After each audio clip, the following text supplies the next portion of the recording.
Hey, this is Kevin from Kevin's Micro Fleet. Today I've got another Micro Galaxy Squadron review. Super excited to finally have this in hand. It was a long journey to get this, but I finally have Ahsoka's T-6 shuttle. So we're going to go ahead and take a look at the figures, at the vehicle, at the packaging. We'll do some measurements and we'll do a comparison. Let's go ahead and dive into the review. So starting out with the packaging, here in the top corner, you have the logo of the show, the media source that this vehicle comes from. This is from Ahsoka. Then down here on the bottom, you have Series 2, which is actually Series 2 of the Dreadnought class, which is essentially an assault class vehicle without lights and sounds. Then you have Ahsoka Tano's T-6 shuttle, number 149. You got a cool image there of the vehicle. And then obviously you get a chance to see it in the box. As we turn this thing to the side, you get this really cool artwork here of the T-6 with a Fiend fighter chasing after it. And then as we turn it again, you get a chance to see all of the different features of this specific vehicle and the things that it does with the cockpit and rotating and all that. We're going to take a look at all of those things here once we get this thing out of the box. Then you also have your blueprint down there. And then if we turn this thing around, you get a chance to see a couple other features as well as how the wing attaches. On the underside of the box here, you get your UPC.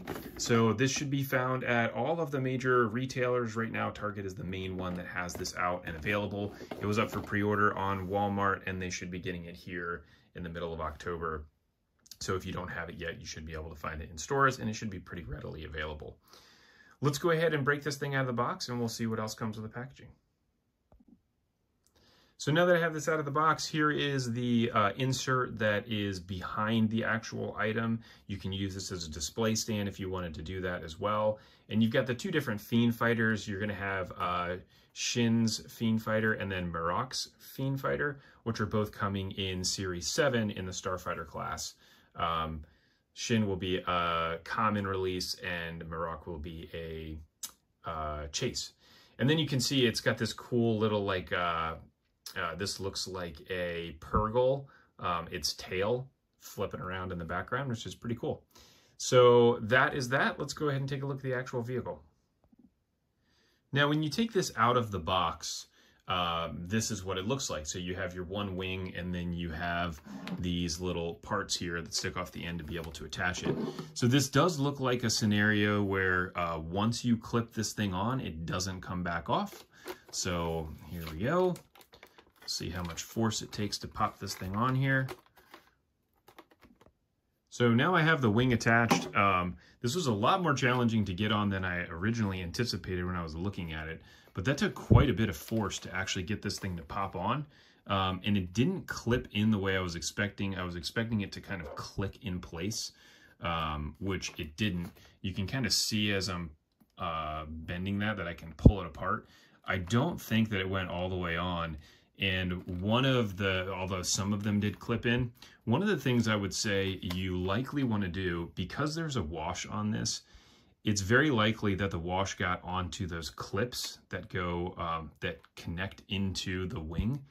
And that much wash that gets on there is just enough to trip the clearance so it doesn't get all the way in. So if you have this, what you could do is take some isopropyl alcohol and then just kind of rub it around on those little parts that extend out. That way this clips on a lot easier. But it is on there and wow, this thing looks really cool. So I am looking forward to doing more of this here very soon. But we're gonna go ahead and take a look at the figures first before we get into the actual vehicle. So now let's go ahead and take a look at the figures. So it comes in this nice little package. So there you see you got Sabine, Ahsoka, and then Professor Yang, and then you also get the blueprint here on the back. So now we'll go ahead and open this thing up.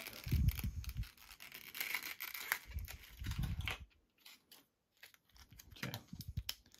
So let's start first with Sabine. So wow, they did an awesome job here with the details on this figure. I mean, she's got a little logo there on her shoulder. And then the back looks pretty nice. On the front, there are so many details to that and little tiny lines of paint, which is pretty incredible. I'm gonna move the light here just a little bit to see if you can see this better. But wow, that is amazing. So they've got the little lines there on the helmet as well as on the chest and on the leg. That is really, really cool. Amazing the difference in the quality of the figure between this one and the Rebels version. So we'll take just a quick look here at, here is Sabine from Series 2. This was the Sabine that came with her TIE fighter. And then you have, here is the Sabine that came with the Ghost Rebels pack. So very similar to the Series 2 one. There is some black that got on the mask, which was an error, but that is what they look like. That is amazing how much detail. I cannot believe that. I mean, it's so hard to paint that, just even manually with, you know, a paintbrush, for them to be able to get the quality of that logo as well as those lines on the figure and to be able to mass produce it by machine is pretty incredible. So anyways, that's your Sabine figure. Then we have Ahsoka. So here is our Ahsoka figure. So great job with the sculpt on this one. You can see her head tails there. You've got the wrinkles in the pants that she's got. The detailing on her head tails looks way better than it did in previous series. You can actually see this is two pieces. You can see that little line there on the back of her head from the front to go into the back. And then she's got some pretty good detail there on her face. They did a great job getting those little tiny marks there on her cheeks as well. And that is so hard to do. I tried manually painting one myself and it does not look as good as that one. And then if we look at this compared to your, this is actually the Ahsoka Tano from the Amazon exclusive set.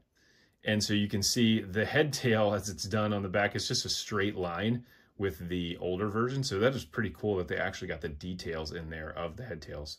Very, very nice. And you got a little bit on her face as well, which is very cool. Then you got your Professor Huyang, which is another one. Wow, that is super impressive. Amazing the quality on that for this droid. Then you get, you know, there you can see the little D-ring on his back. So this is actually a backpack that he can wear.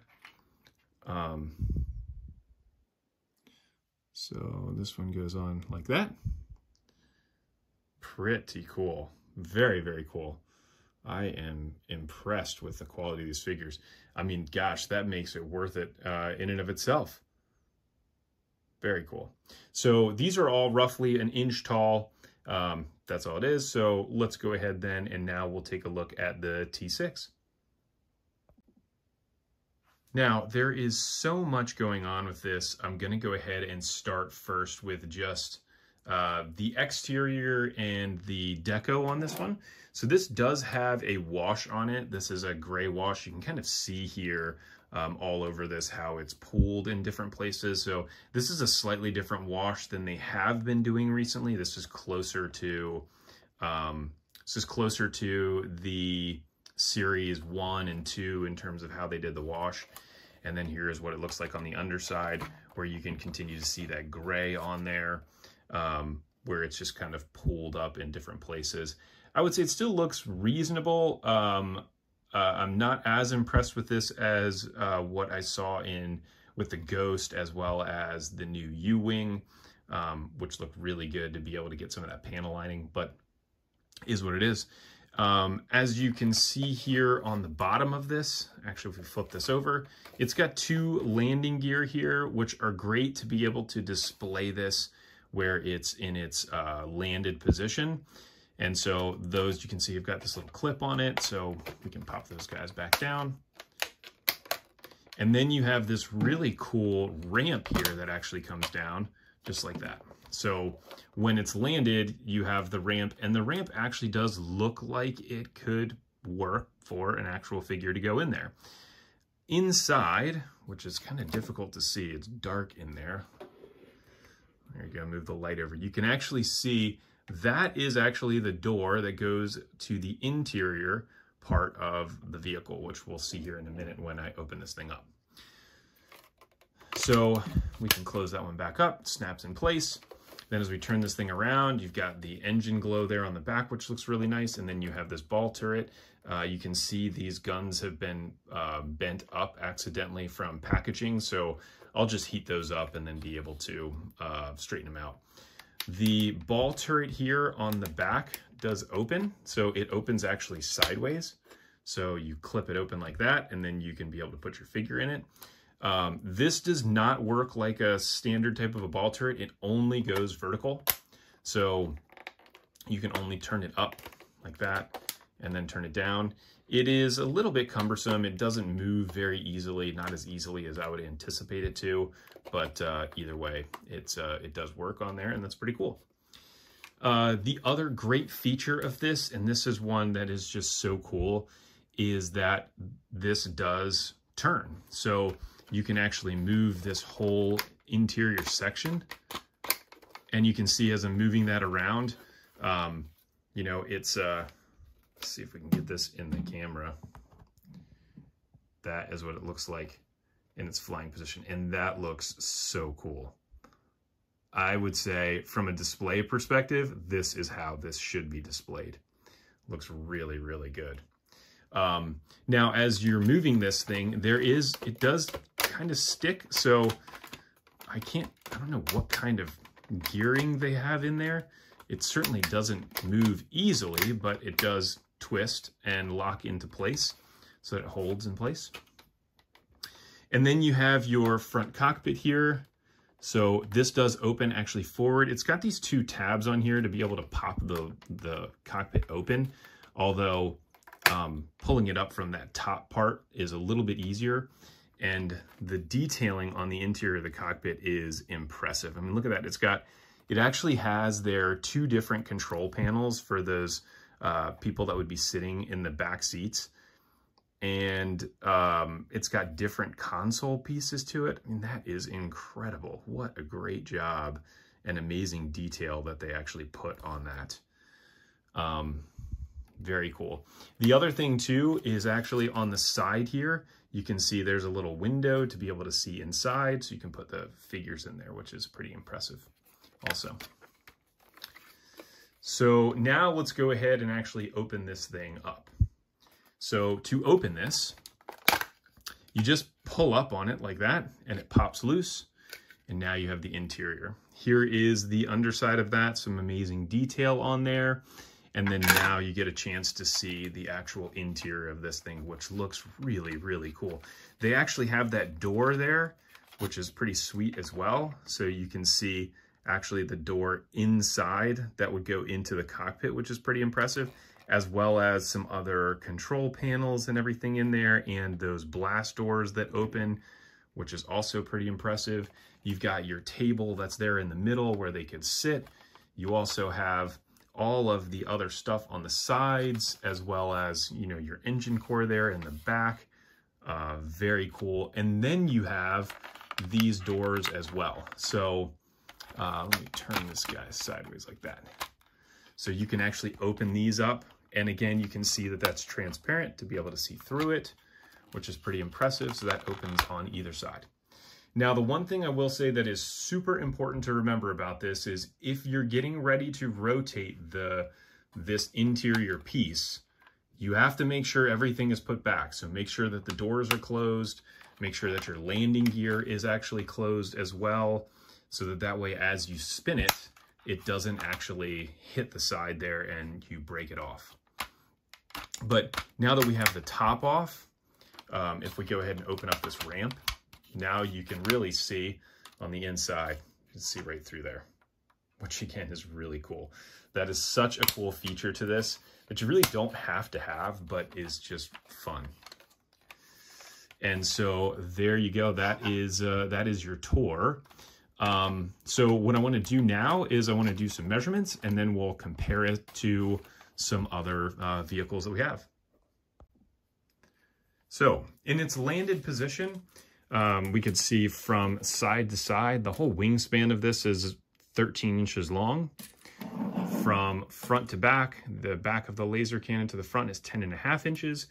And then the height of this as it's sitting on the table is about 4.5, maybe 4.25 inches tall, which from a size perspective puts this up there with a lot of the other vehicles that we have that are in this assault/dreadnought class vehicles. So let's go ahead and compare this really quick.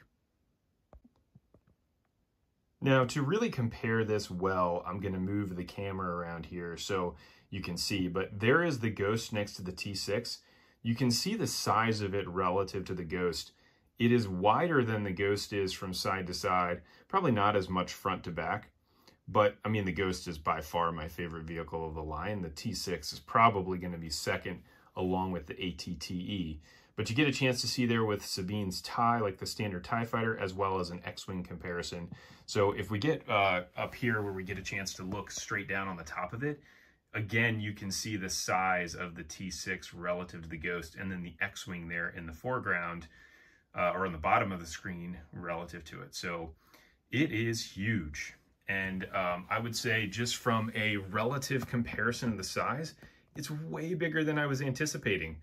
I mean, I was thinking the T-6, with it coming in as a $29.99 vehicle, it would be closer to what you would have with potentially your U-Wing, you know, or some of the other assault class, or sorry, not assault class, starship class vehicles with the Boba Fett's Starship or the LAAT or something like that. But the fact that it's the same size as the Ghost or slightly bigger and it's $29.99 at retail is super impressive. So I would say I would highly recommend picking this up. It's, you know, one of my favorites right now. It definitely needs a flight stand, which is something that I'm going to work on putting together so that I can display that in its vertical position instead of having it sitting down on the table like that. But that is your review here of the T-6. That's all I've got for you. Thanks for hanging with me this long and for tuning in. I appreciate you hanging around. You can check out my Amazon storefront in the description below, as well as, again, you can pick this up on target.com. Thanks for tuning in. I look forward to catching everybody on the next review.